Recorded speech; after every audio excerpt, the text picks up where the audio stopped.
Olá, amigos e amigas, vamos lá começar o resumo desta terça-feira, dia 4 de novembro de 2025. E vamos lá, né? Vamos ver o que nós temos de bom aqui. Bom, começo pelo governador afastado Wanderlei Barbosa. Ele recebeu nesse final de semana, nesta segunda-feira, quatro deputados, né, que foram visitá-lo. No sábado, ele recebeu o deputado Eduardo Fortes e a esposa, a ex-secretária da governadoria Cátia Chaves, que foram apresentar o filhinho recém-nascido deles para o governador Wanderlei e para a primeira-dama Karine Sotero. Outra visita que recebeu foi no domingo, do deputado Ivori de Lira, né? Foi visitar também. E nessa segunda-feira ele recebeu as deputadas Cláudia Leles e Wanda Monteiro, né? A Wanda foi acompanhada do marido, o vereador de Palmas, Márcio Reis. E a Cláudia ainda fez questão de colocar o seguinte, ela postou, né? E escreveu o seguinte, manhã de hoje, segunda, né? Com o nosso líder, nosso governador Wanderlei Barbosa e a excelente deputada, minha amiga Wanda Monteiro, tamo junto. Né? Essa a postagem que ocorre, é importante dizer, em meio a esse movimento dos deputados estaduais, de parte dos deputados estaduais, para tentar pautar aí, fazer o presidente da Assembleia, o Amélio Cares, receber um dos 5 pedidos de impeachment que tem lá contra o Wanderlei. Então é no meio desse movimento que ocorre essa visita, ou seja, me parece que é uma forma de mostrar o fortalecimento do grupo com o Wanderlei nesse momento. E vou te dizer, eu tenho acompanhado aí os bastidores e aqueles que defendem o impeachment não têm conseguido avançar, não tem. Continuam com as mesmas 11 assinaturas, segundo eles. O grupo do Wanderlei diz que são no máximo 9 assinaturas.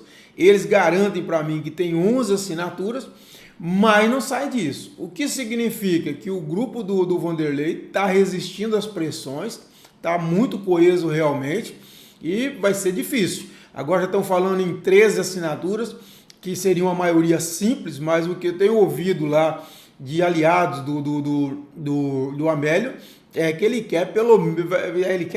terão que apresentar pelo menos 16 assinaturas para ele pensar alguma coisa. Então, me parece que não vai para frente realmente essa pressão, essa manobra para tentar pressionar politicamente o presidente Amélio para colocar um dos pedidos aí na mesa e fazê-lo circular. Então significa que, obviamente, vai ter que aguardar o julgamento do agravo, né, do Wanderlei, que está lá na segunda turma do Supremo Tribunal Federal, aguardando o julgamento, beleza?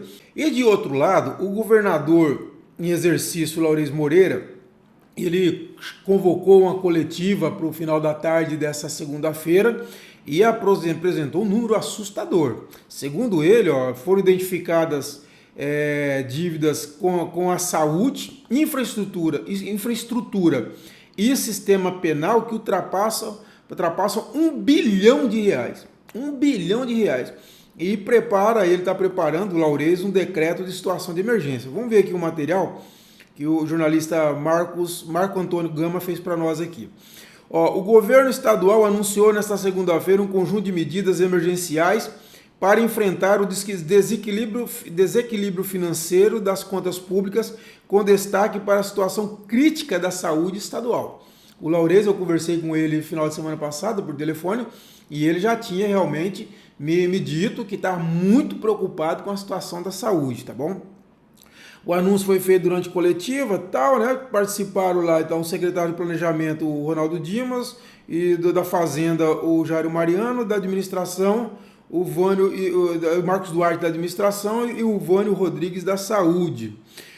Vamos ver, segundo o levantamento apresentado, o Estado acumula mais de 1 bilhão em dívidas, sendo 582 milhões referentes à saúde, ou seja, mais da metade, bem mais da metade, então, quase 60% dessa dívida com a saúde.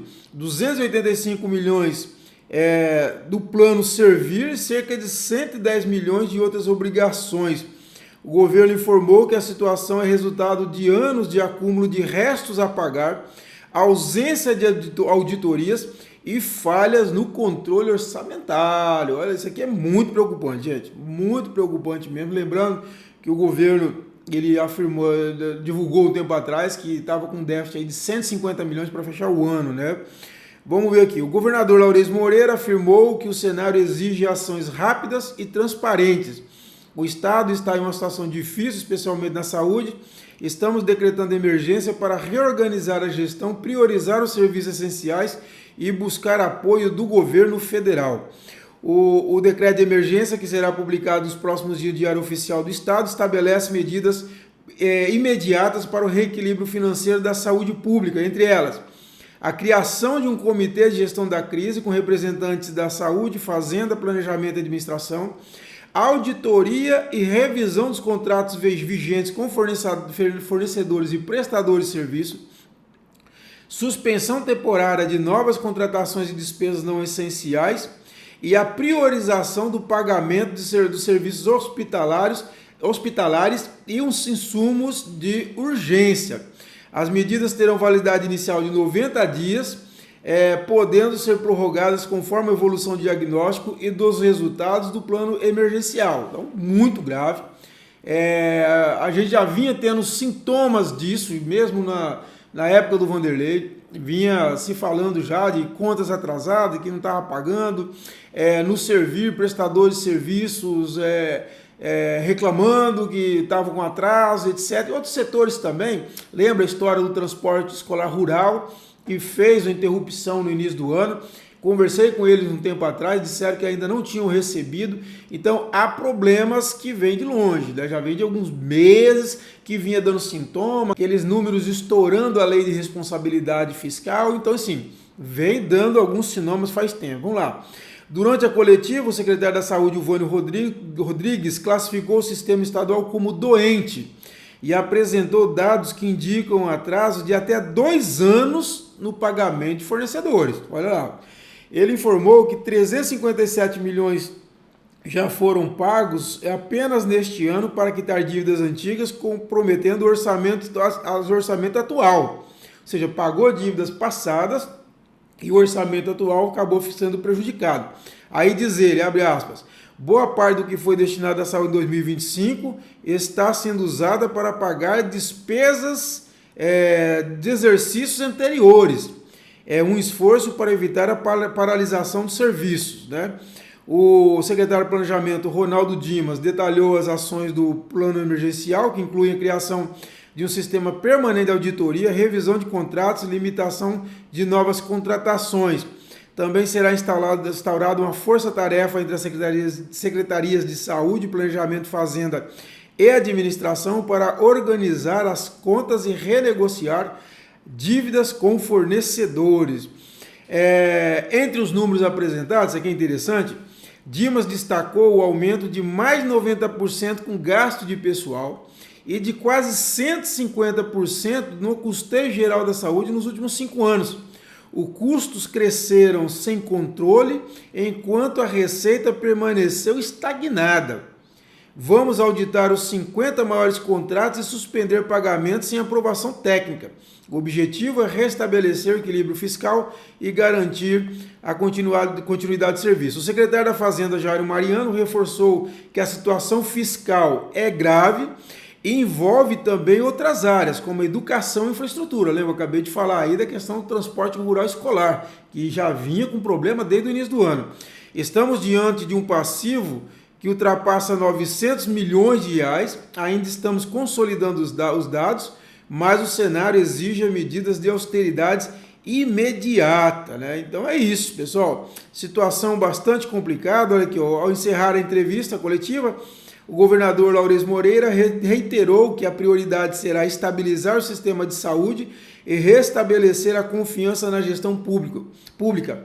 O Tocantins precisa se reorganizar para continuar prestando serviço à população. É um momento de transparência, de ajuste e responsabilidade. Muito sério, hein, pessoal? Muito sério realmente. Já vinha ouvindo muito sobre isso. Essa situação da saúde do Estado inspira cuidado. Nós temos, pessoal, uma preocupação grande, de coração, não é nada eleitoral, nada pessoal contra esse ou contra aquele, mas é porque eu acompanhei, tanto que eu escrevi um livro, de tanto que eu escrevi sobre o assunto, eu peguei tudo que eu escrevi e deu um livro de mais de 500 páginas, para vocês terem uma ideia, sobre a questão da situação fiscal do Estado. Por quê? Porque nós passamos um aperto, assim, terrível no período, sobretudo ali de 2010 a 2018, né? Basicamente começa já com a reeleição do Marcelo. Logo depois da reeleição do Marcelo, teve muito gasto exagerado na campanha, e quando começou a segunda gestão do Marcelo, as finanças do Estado já estavam estranguladas já tinha dificuldade. Eu lembro na época que não pagava convênios com o prefeito. Então nós podemos contar praticamente que a partir de 2007 até 2018, ou seja, são 11 anos que nós vivemos uma situação de aperto, que veio piorando governo após governo desde então. Nós fomos aprofundando, e um indicador disso, como eu sempre digo, é o comprometimento de receita corrente líquida com folha, né? Que veio aumentando ao longo de todos os governos, não parou de aumentar.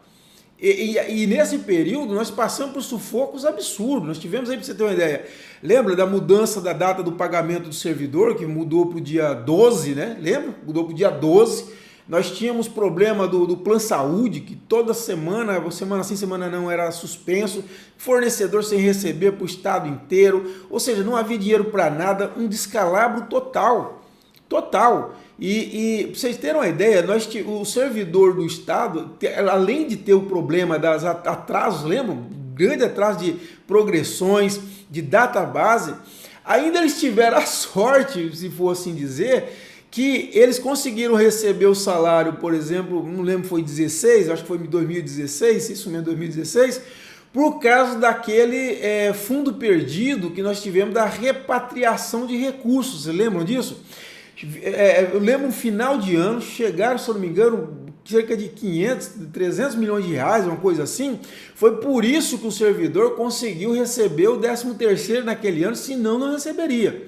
Aí nós recebemos uma segunda parcela dessa repatriação, ainda em maio, junho, não lembro, de 2017, que foi coisa também, 300, 400 milhões de reais, que também foi para a folha. Então, assim, o custeio absurdo. Então, veio o governo Carles, todos os defeitos do mundo, pode colocar todo o defeito do mundo Carles, mas o Estado deve a ele o ajuste fiscal. Não tenha dúvida disso. Números mostram. O Carles pega o Estado com 58% de comprometimento de receita corrente líquida e entrega para o Vanderlei com 40%. Então, para vocês verem, um custeio muito baixo, uma reserva enorme, uns falam 1 bilhão e pouco, outros falam até de quase 2 bilhões de reais de reserva. E desse período de 2021 para cá, a folha foi aumentada em 1 bilhão e 600 e 300. Ela saiu, se eu não me engano, de 5 bilhões e 300 ao ano para 6.600 ao ano. E o custeio, segundo eu tenho ouvido agora, que segundo os técnicos tinha que estar a menos de 10%, já estava praticamente em 30%, segundo eu fiquei sabendo agora. Então, assim, há problema de controle de conta, isso é preciso regularizar, porque nós não podemos voltar naquele descalabro que nós vivemos. E é preciso muita austeridade, muita seriedade, muito rigor no controle das contas. Então tá certo o governador Laurez, e ele precisa fazer isso, apertar os cintos para não deixar perder o controle de vez, o Estado volte ao lamaçal da crise fiscal, porque afunda toda a economia. Nós somos um estado incipiente, de economia incipiente, que depende muito da movimentação de recursos financeiros do Estado. Se o Estado entrar em crise, afunda todo o mercado. Então nós precisamos realmente cuidar disso, tá bom? Pessoal, é isso, espero que tenham gostado. Convido vocês novamente a participar, a ser nosso parceiro no CCT Mais Independente. Você pode entrar na capa do site, clicar no Apoie-se, ou você pode olhar aqui pelo Pix, aqui nesse vídeo tem a descrição. Mas ajuda a gente, vamos construir um site mais forte, mais independente desse Estado, a serviço da democracia, a serviço do Tocantins. Um abraço a todos e até essa quarta-feira.